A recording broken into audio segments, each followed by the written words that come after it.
میرے ساتھ اگر یہ ہیلا کر رہا ہے شیطان اور میرا نفس، میں خود اس کے ساتھ ہیلا کرتا ہوں کہ کسی طریقے سے مسلح تک پہنچ گیا۔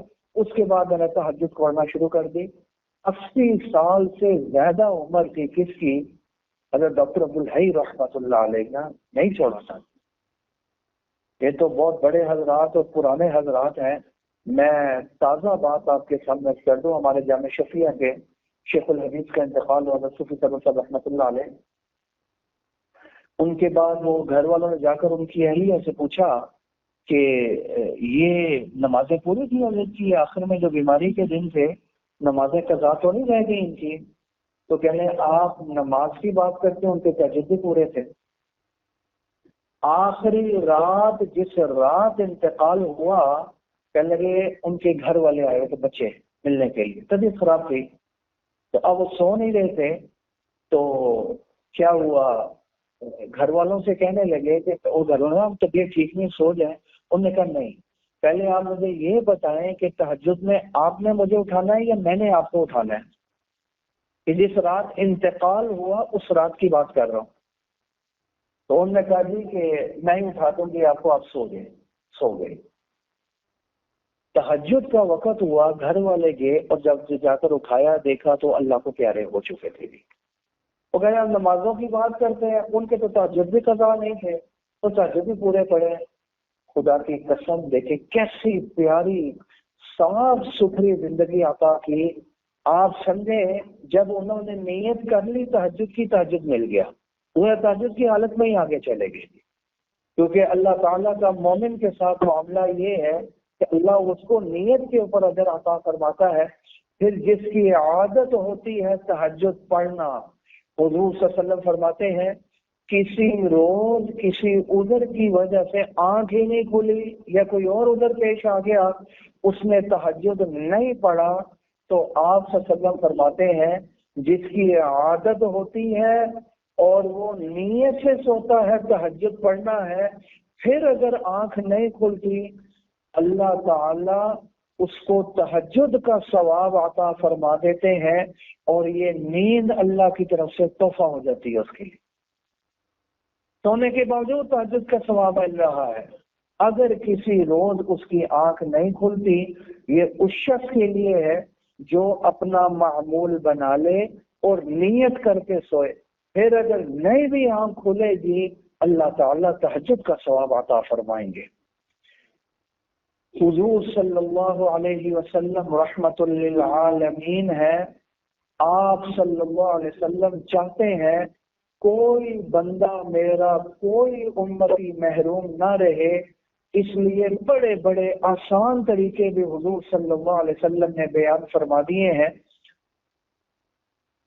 یہ روایت جو میں اب عرض کرنے لگا ہوں آپ کے سامنے، اس کو خوب غور سے سننا ہے۔ سمجھے وہ لوگ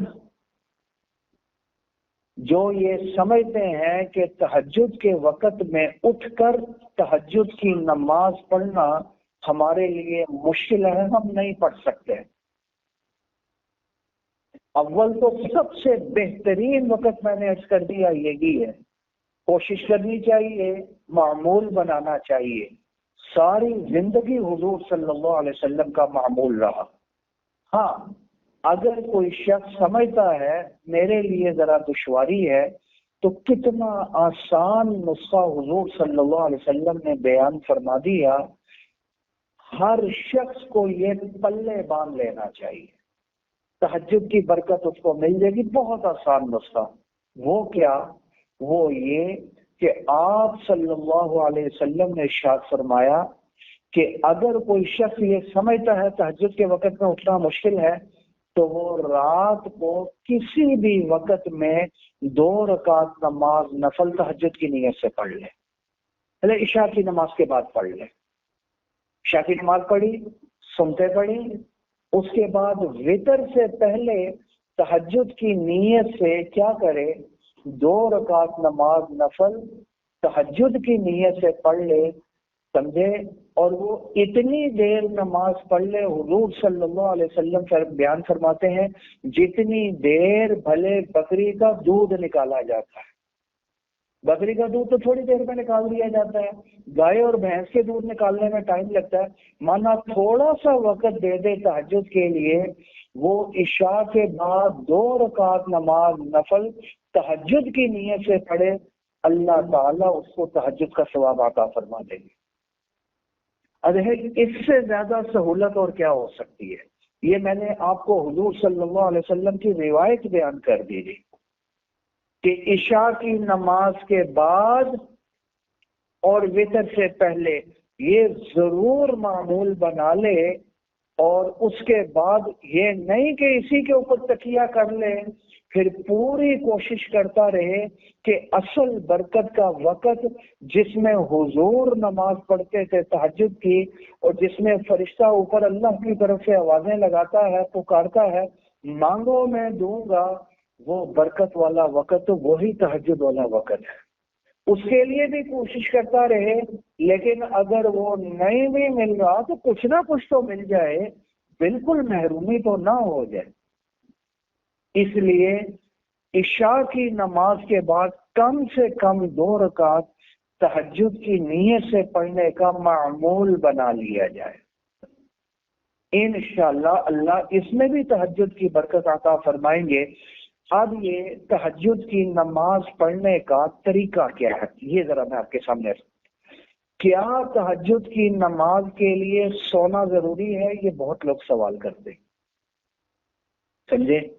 جواب یہ ہے تہجد کی نماز پڑھنے کے لیے سونا ضروری نہیں ہے۔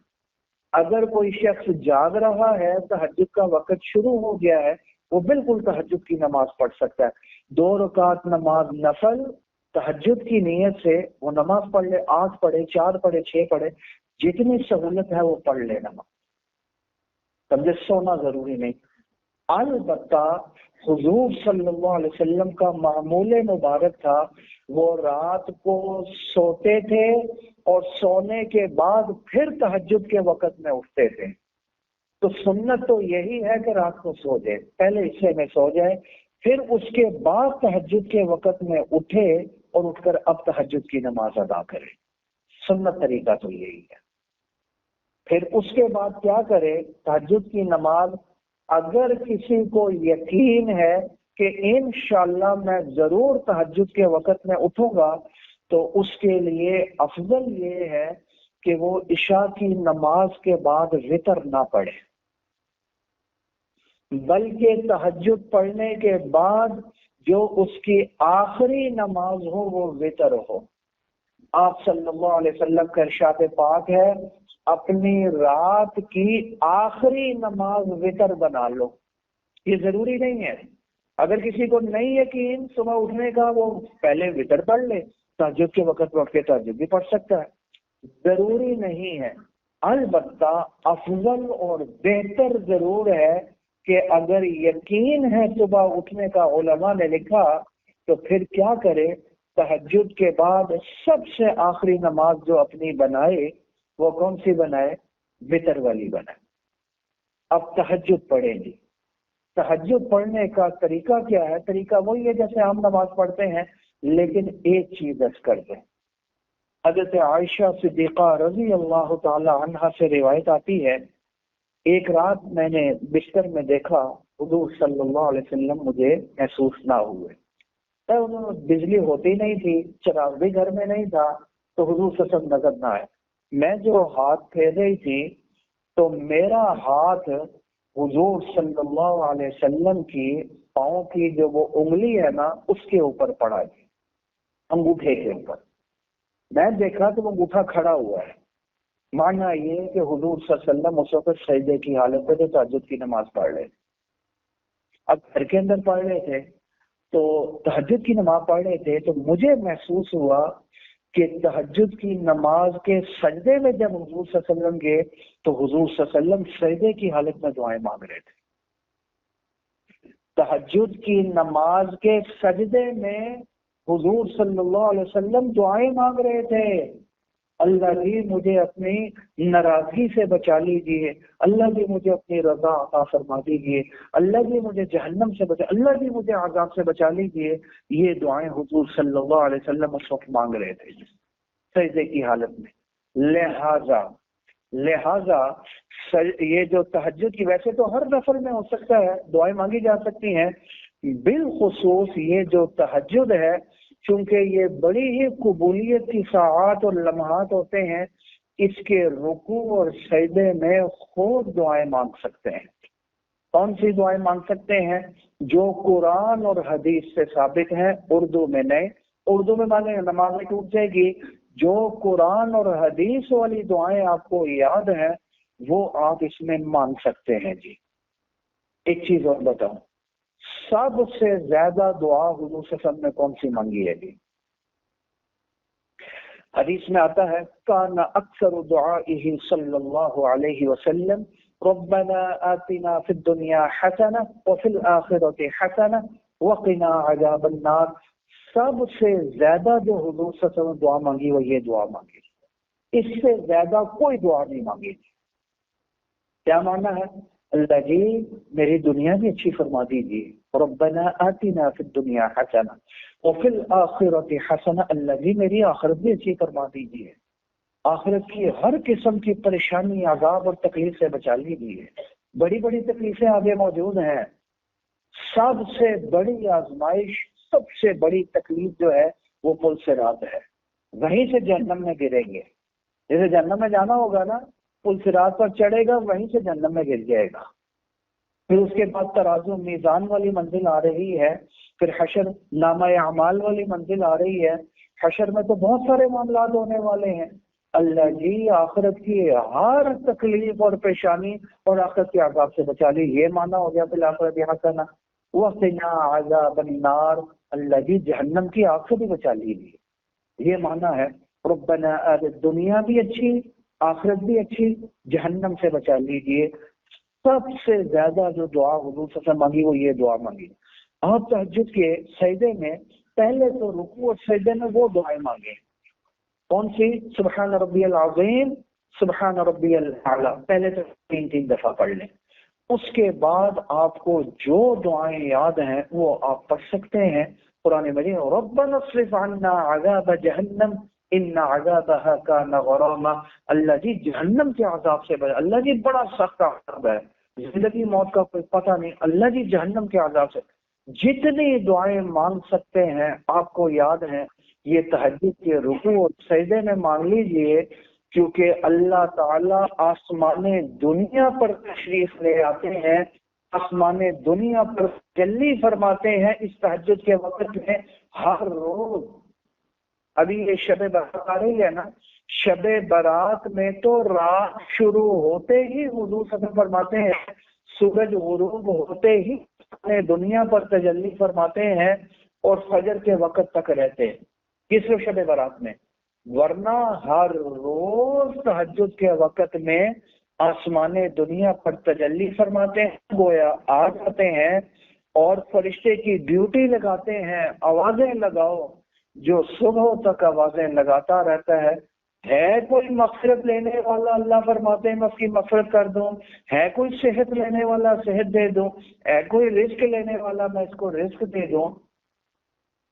اس لیے میرے بھائیوں اور بزرگوں یہ فرض اور واجب تو نہیں ہے، لیکن جو اس کے فضائل اور برکات حدیث میں وارد ہوئے ہیں، ساری زندگی حضور صلی اللہ علیہ وسلم کا معمول مبارک رہا، اور اکثر صحابہ کا معمول مبارک کیا تھا؟ یہ تہجد کی نماز، یہ سب سے زیادہ قیمتی لمحات اور قیمتی ساعات ہیں۔ اس لیے فجر کے وقت میں تو اٹھنا ہی اٹھنا ہے، تو کیوں نہ فجر کے وقت سے پہلے ہی ہم اٹھ جائیں اور تھوڑی دیر پہلے اٹھ کر پھر ہم یہ تہجد کی نماز اس میں آسانی سے ہم پڑھ سکتے ہیں۔ پھر دوسری چیز جو میں نے آپ کے سامنے عرض کر دی، اگر پھر بھی مشکل ہو رہی ہے تو میں نے عرض کر دیا کہ کتنا آسان نسخہ حضور صلی اللہ علیہ وسلم نے بیان فرما دیا۔ وہ کیا بیان فرما دیا کہ رات کو عشاء کے وقت میں کیا کرو کہ 2 نفل پڑھ لیا کرو، کوئی نماز ضرور پڑھ لیا کرو صلاۃ اللیل، اور اس میں نیت کر لیا کرو تہجد کی، تمہیں تہجد کا ثواب مل جائے گا، او کما قال علیہ الصلوۃ والسلام۔ اس سے زیادہ آسان نسخہ کیا ہو سکتا ہے؟ اس لیے اللہ تعالیٰ نے یہ بڑی قیمتی ساعات اور لمحات دیے ہوئے ہیں. ایک دفعہ سبحان اللہ اگر کوئی پڑھ لیتا ہے، یہ زمین اور آسمان کی فضا بھر جاتی ہے نیکیوں سے. تو تہجد پڑھنے کا کتنا ثواب ہوگا، وہ کتنے قیمتی لمحات اور ساعات ہیں. لہذا میری درخواست یہ ہے، اس کا معمول بنانا چاہیے. پھر جن لوگوں کے ذمے قضا نمازیں ہیں، آپ کوشش کریں کہ تہجد کی 2 رکعتیں یا 4 پڑھیں، 2 پڑھ لی جائیں. باقی آپ زیادہ سے زیادہ کوشش کریں اپنے ذمے جو قضا نمازیں ہیں ان کو پورا کرنے کی لیے، کیونکہ قضا نماز فرض ہے، یہ نفل اور سنت ہے. آپ کو تہجد کا ثواب بھی مل جائے گا، ساتھ ساتھ قضا بھی آپ کی پوری ہوتی رہے گی. میری اللہ تعالیٰ سے یہی دعا ہے کہ اللہ تعالیٰ ان کے ہی سنی باتوں پر ہم سب کو عمل کرنے کی بھی توفیق عطا فرما دے. وہ آخر